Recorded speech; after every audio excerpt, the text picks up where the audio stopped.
All right, Julian. Like I said, the story of the hockey world took place Sunday evening. Mm-hmm. Uh, let's find out where Max Bultman was, because I was on the ninth. I was just playing 9 holes with some buddies, and I was on the ninth hole. And as we were kind of approaching the green on the ninth hole, that's when I got somebody in my group was like, Elliot Friedman just tweeted that this DeBrincat to Detroit thing's close. And then Max, you and I got a note via Slack about the same thing. And then I was like, oh my gosh. So I got to start sending out some text. So I was golfing. Where was Max Bultman when this deal went down Sunday? I was at the Tigers draft watch party downtown Detroit. I had just come from my beer league game, big win for those interested. Yes, sir.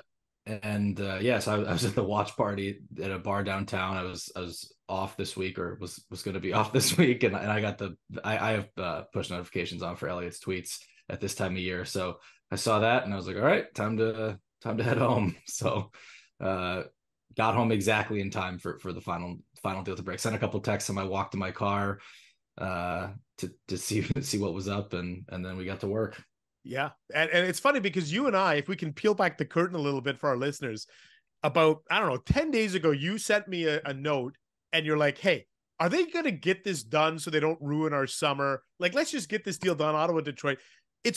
This felt like a foregone conclusion for the two of us for, a better part of a week or two. Right? Like when did you feel like this was a certainty that this was destined to happen? Alex DeBrincat to Detroit.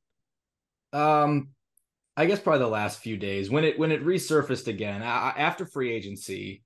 My criticism, and I think a lot of people's criticism of what the Red Wings had done was, you got better, you got deeper, you still didn't get that scorer that everybody, I think, has felt that they've needed. And in his press conference, Steve Yzerman kind of kept alluding to this idea of like, we'll see what else we can do now. Usually the page turns up free agency, teams start to kind of reassess their roster. We'll see what we can do, this and that. And it didn't have to be DeBrincat, but I think once you saw DeBrincat still out there, and then, Detroit and DeBrincat starts popping up again, you're like, okay, this is at the 5 or whatever yard line. It seemed, and nobody knew for sure. But I think the last few days, it has felt like I'm checking my phone, expecting to see that pop up pretty much every time I check it. Right. Yeah, but and what's cool about, maybe for depending on which team you're rooting for, but it doesn't seem as if the Red Wings lost out on too much in terms of the deal. Dominic Kubalik, a conditional first-round pick, a few other smaller pieces in the deal as well. A lot of people, at least on paper, are calling it a win for the Detroit Red Wings. Not to mention, you sign Alex DeBrincat to an AAV of $7.875 million. Like you're getting him under $8 million. How did you feel Steve Yzerman made out in terms of the deal and the negotiation on a contract extension? That was my reaction too. Now I have to say, Ian, I'm sure you wrote a remarkably similar column 1 year ago to the one that I filed last night. 100%. So I think we all need to be careful as we discuss, just how much, even one addition, no matter who it is, can change a franchise's outlook. I do think it puts them, they're an 80-point team last year. I think if they can get into the 90s, that puts you very much in the playoff race. Even, last year it was 92 to get in. The year before it was 100. So it can vary pretty wildly, but I think it puts them in the chase for the playoffs, if nothing else. And I think that matters. And I would tend to agree with you, Julian, that I don't think they gave up a ton. Now we'll see what those picks, that pick turns out to be, right? They have their own and they have Boston's, and Ottawa's going to get the later of those two picks, potentially an unprotected in 2025, depending on how things go for Boston. But most likely I would say it's a pick probably in the late teens, around 20s is my guess of what that's going to end up.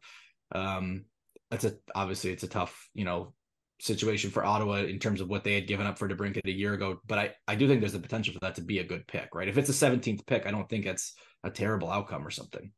First round pick is a first round pick. But it is, but it's especially if it's in the top 20, right? Like I think Absolutely. if you're talking about pick 30, you're looking at it a little more sullen, but I don't see that being the outcome for either Detroit or Boston this year. So I think you're probably talking about a pick between 15 and 20 is my guess. Ian, do you think that's fair? I don't know. It depends, right? Because if you're Detroit, you're going to send the Boston pick, right, to Ottawa. And if Boston finishes where we think they are, I think it's more likely between 20 and 25 or whatever. But But You got more faith in the Bruins than I do this year. well, I don't think they're obviously not going to win it at a 60, be at a 65 win pace. But I think that like being around 100 points seems about right for Boston for me. But regardless, Ottawa took you got to look at this in a larger context. Ottawa took the number 7 overall pick last year, and they've downgraded that to something in the 20 neighborhood. And for people saying, like Julian saying, hey, a first round pick's a first round pick. Let me just reset what they did with Matt Duchene a few years ago, because it's awfully similar. They took what eventually turned out to be the number 4 overall pick in 2019. So they could have had Byram from Colorado, Seider from Detroit, or even Trevor Zegras. They downgraded to 19 when they ended up flipping Duchene to Columbus. And instead of having one of them, they ended up with Lassie Thompson, who's a little bit more of a project. So I think that there is a tangible difference between picking in the top 10 and picking in the late teens. But what I'm interested in, it really depends on who's scouting. It depends on how you develop those players too. And you're right. Maybe you're right. Maybe saying a first round pick is a first round pick isn't the right way to go about it. And it means a little something more depending on which team is in charge, not even just in terms of placement, because depending on what organization gets a player at like 17 or 18, depending on their track record, they might have a history of having players pan out at that spot. Totally. And look, Ottawa is the team that when they traded Carlson to San Jose, everyone thought that pick would be in that 20 to 25 range. And then San Jose was so confident they didn't even top 5 protect that pick, right? So anyway, these things can turn out differently. Max, I'm interested, on Monday morning, you had a conversation. You were part of a Zoom press conference. Steve Yzerman, Alex DeBrincat. Alex is he's a quiet guy. He's not a flashy guy. He's not an in-your-face guy. He's a very, very tethered guy. But I'm curious, what was your takeaway? What was some of the things that Alex said to the media about this decision? Because, obviously in Ottawa, there's a lot of people slinging mud at this guy for wanting to leave. I always say, look, the guy, if you're going to applaud Claude Giroux for coming home, you kind of got to do the same thing for Alex. Yeah. Alex grew up loving Detroit and all that stuff. So what were your takeaways from chatting with Alex DeBrincat on Monday?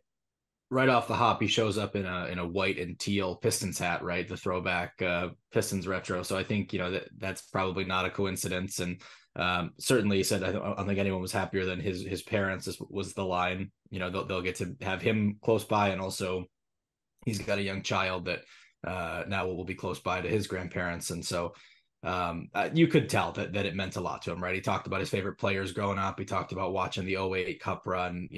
It's clear that there is an emotional hole here for him. And I think you're right, Ian, that it is similar to that in the Giroux situation. I don't fault the Ottawa fans for being upset about it. It's just you kind of have to separate the human element of this from the business element. Because, when we talk about these picks too, like you and I have talked about it, like, I don't think they probably take Marco Kasper with that pick that ends up becoming DeBrincat. And so you're not getting a player like that in, later in the first round a year from now. And that is probably the reality here. But, I will say too, I know this isn't what you just asked me, but I do think Dominik Kubalik's going to score 20 goals for them. Like, he is a good player and he can be a weapon for them. So like in the immediate term, I don't think, you did lose some goal scoring talent, and obviously the Red Wings get the term, but if he wasn't going to re-sign, for next year, I do think they got some scoring replacement, and we'll see what they do with the cap space too. But yeah, he certainly sounded happy to be back in Detroit, and obviously grew up in Farmington Hills and often comes back in the summers. So I think his wife's actually from Southeast Michigan too. So a lot of things, line up for him there.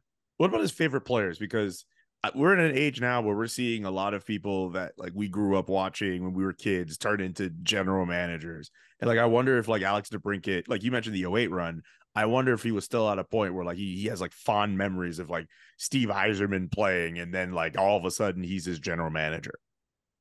Yeah, certainly. I mean, he's aware of the legacy there, but the guy that he mentioned was Pavel Datsyuk. As a favorite player growing up, and no surprise there with how fun Datsyuk was. When you think about, with DeBrincat would have been what, 12 to 15 years old, right in that peak window for those. Like that's the super zone for fandom, right? Of when you can be kind of most conscious and emotionally invested in a team. So I don't think it's any surprise to hear Datsyuk's name there, but that was the one he mentioned. Yeah, and I'm curious, and I wrote about this last week, Max, and we've talked about this. When you make a trade within the division, it's a risky situation, especially with a potential game changer like Alex DeBrincat. And I'm wondering how you see the balance of power. And again, Ottawa, it feels like there's another ball in play for Ottawa, like they might do something. So all of this is with a big kind of asterisk.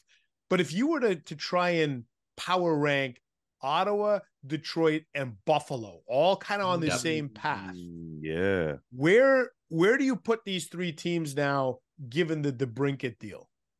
I'd be at Buffalo 1 still with a bullet. I think I like them actually to threaten 100 points this year. Maybe even pass it. I think they could be this year's New Jersey.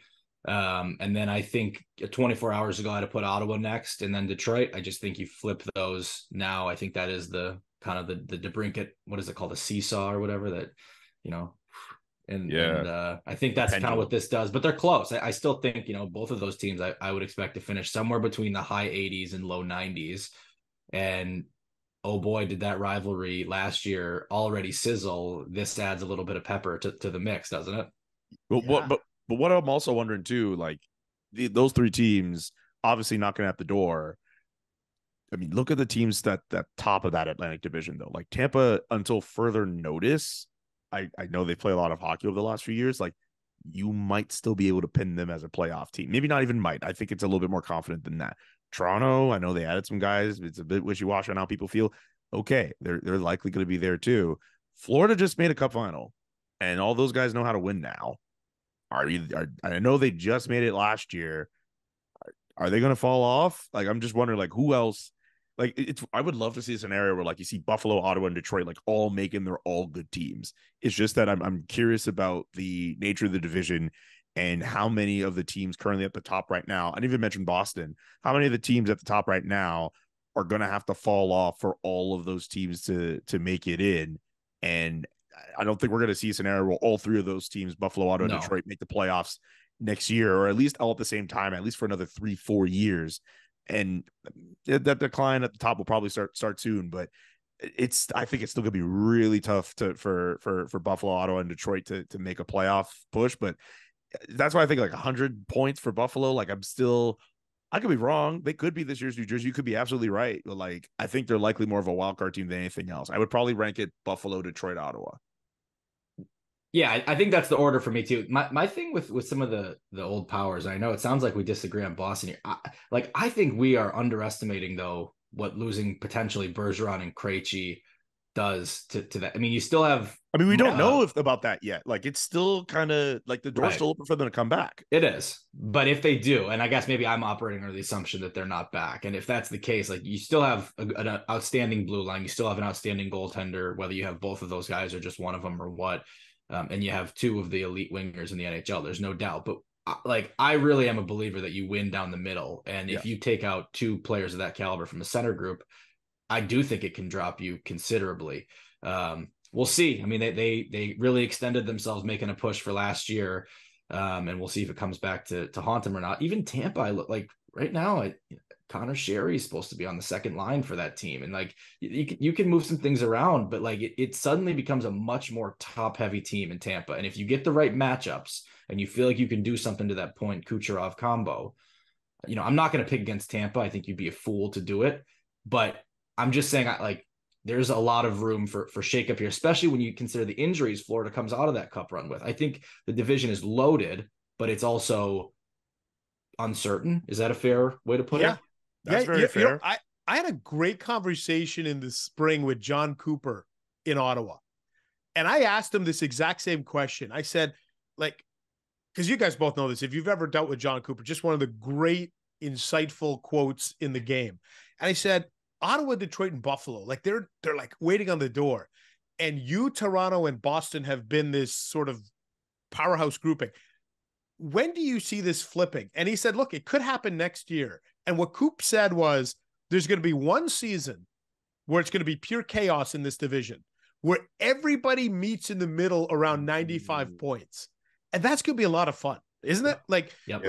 And I'll be honest here, the one team, the one fan base that people in Ottawa aren't going to like me saying this, I feel for Buffalo. Like that fan base to go through a 12-year drought with that passionate fan base.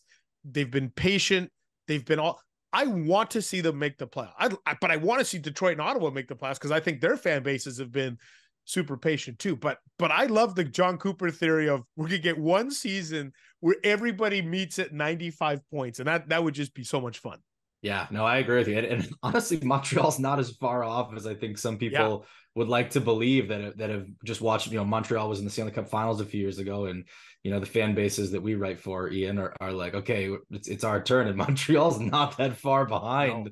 No. So it is going to be really fun. I could see that year that you're describing that with everybody in the 90s as this season. But we'll see. I mean, it's going to be a fun division, and I don't think it's going to be nearly as stratified as remember 2 seasons ago where it was clear as day by New Year's who was making the playoffs in that division. So eight teams with 100 points in the East 2 years ago, right? And I forgot everybody else. That. Yeah. Hey, listen, before we let you go, can you fill us in? Last week when we did the show, Julian and I were shocked that Philip Zadina was kind of placed on waivers. And then obviously he cleared waivers, and then that wasn't the end of it. He was bought out for the purposes of terminating the contract, which you don't see often. Yeah. Can you explain kind of what happened? Why did it not work? And if another team takes a swing at Philip Zadina, what are they getting here? Yeah, I was surprised by the whole saga too, because a year ago the Red Wings signed him to a 3-year contract, and to me that says they believe in him, and they do actually. From what Steve Yzerman has told us, he still sees, potential in Philip Zadina. Now you square that with the fact that he was willing to just mutually terminate the contract. And I think that it obviously tempers the, but Philip Zadina had requested a change of scenery. I think he wanted more opportunity. I think the Red Wings maybe felt like the reason he didn't get a ton of opportunity last year had more to do with his injuries than, anything of their doing, but they kind of grant that request here. He leaves over north of $4 million in salary on the table by terminating his contract, but he'll get to pick a new spot. And I think I am someone who still believes there's more in Philip Zadina. So if he gets more opportunity in a place like Chicago, or maybe he goes to a team that's more of a contender, maybe it is a Boston or a Florida or something like that, Carolina. It wouldn't shock me if he does unlock and is a 40-point player or something. But it's the team that gets him, I do think, is getting a player who really wants this, and I think to leave that much money on the table shows that it's just been that in the draft. You'll remember this. He was hailed as this can't miss scorer, and he hasn't scored. And he's improved his game in a lot of other ways, but he has not scored. Right? He's become more of a 200-foot player. He can transport the puck for you in transition, but for a guy like that, the points have to come, and they haven't. And I think that's why the opportunity was less than he would have liked ultimately, in addition to the injuries. And I think that's going to be the question wherever he goes next. If he, I don't think it's out of the question he can score 20 goals, but it has to happen, and it hasn't happened yet. Well, just to follow up on that, from what you've seen of him, why hasn't it happened? What in his game, in terms of that scoring ability, has not worked out? Why does not translated over to the NHL level for Philip Zadina? At first, I think it was like a perimeter thing. Like he wasn't getting to the hard areas. And then I don't even think that's the case anymore. And I can't handicap it. We've seen moments where the shot does look like it was supposed to look. So other times where he misses the net, or there was kind of a meme in Detroit that like Zadina was cursed or whatever because of some of these chances. But it's at a certain point, it happens so much that it can't just be this unexplainable luck thing, right? So, I wish I had the answer to that question, because it's one that fans have been asking me for 2 or 3 years, but I don't know. Like, and I like him. I hope that it works for him wherever he ends up next, because I think he's a really good guy. But it just hasn't happened, and we'll see if it does at the fresh start.